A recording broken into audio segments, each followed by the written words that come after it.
Bugün məhkəmə qərar verdi ki, Sarkozini oktyabrın 21-dən göndərirlər həbsə. 5 illik. 5 il İlham Əliyev və Mehriban Əliyevanın əziz dostu Sarkozi evindən, eşiyindən, külfətindən ayrı durub həbsxanada qalacaq, ömrü vəfa eləsə.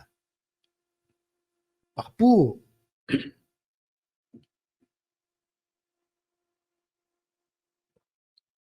bu ölkədə ədalətin işlədiyinə bariz bir nümunədir. Dövlət belə olmalıdır. Cəmiyyət belə olmalıdır ki, hətta öz prezidentini mühakimə edir. Qəzetlər, medialar, televiziyalar və bu da məhkəmə.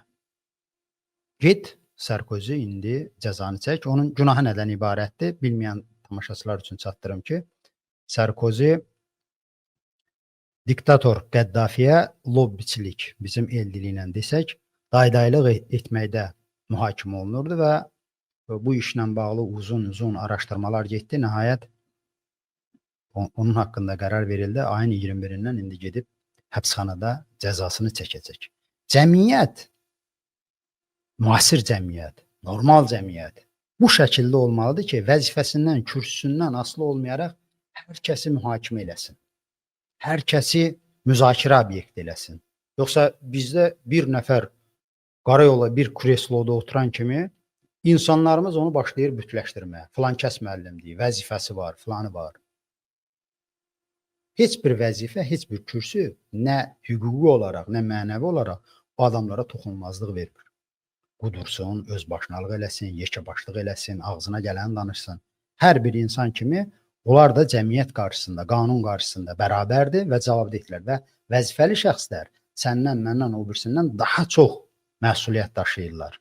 Daha çox ölçülü biçili olmalıdırlar, tənqidlərə açıq olmalıdırlar.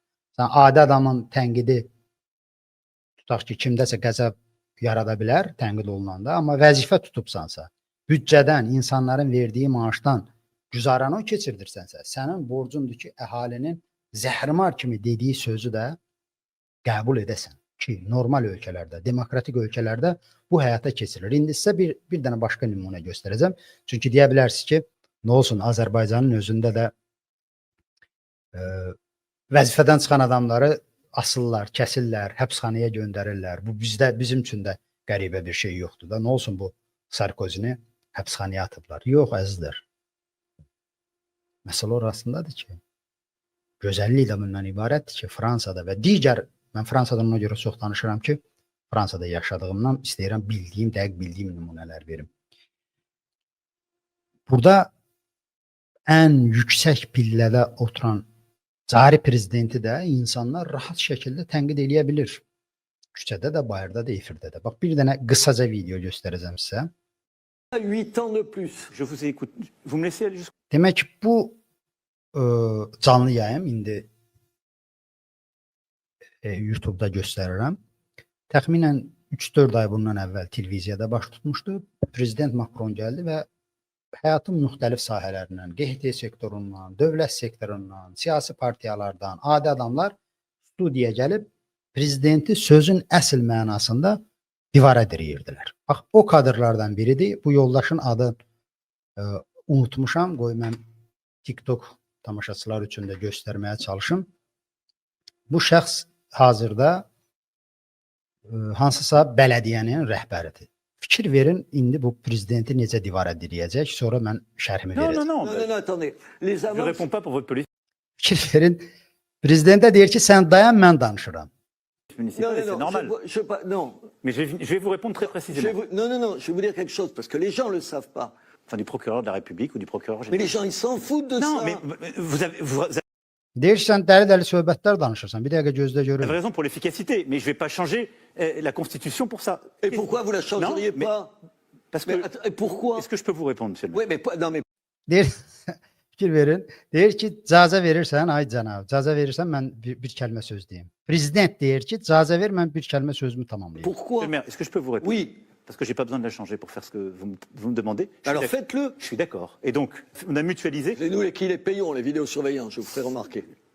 merci de le faire, c'est pas vrai dans toutes les communes, et l'État aide beaucoup. Mais quand elle fait ses missions. Ça veut dire que vous, et donc, ça veut dire que vous prenez l'engagement ici. Je vous ai écouté, laissez-moi aller jusqu'au bout. Pas 8 ans de plus. Je vous ai écouté. Vous me laissez aller jusqu'au bout? Oui, je vous. Prezident deyir ki, ben sana qulaq asdım. Olar sən də mənə qulaq asasan. Donc, buyur. encore une fois, Xülasə bu videonu çox göstərə bilərəm əziz dostlar, əziz tamaşaçılar sizə.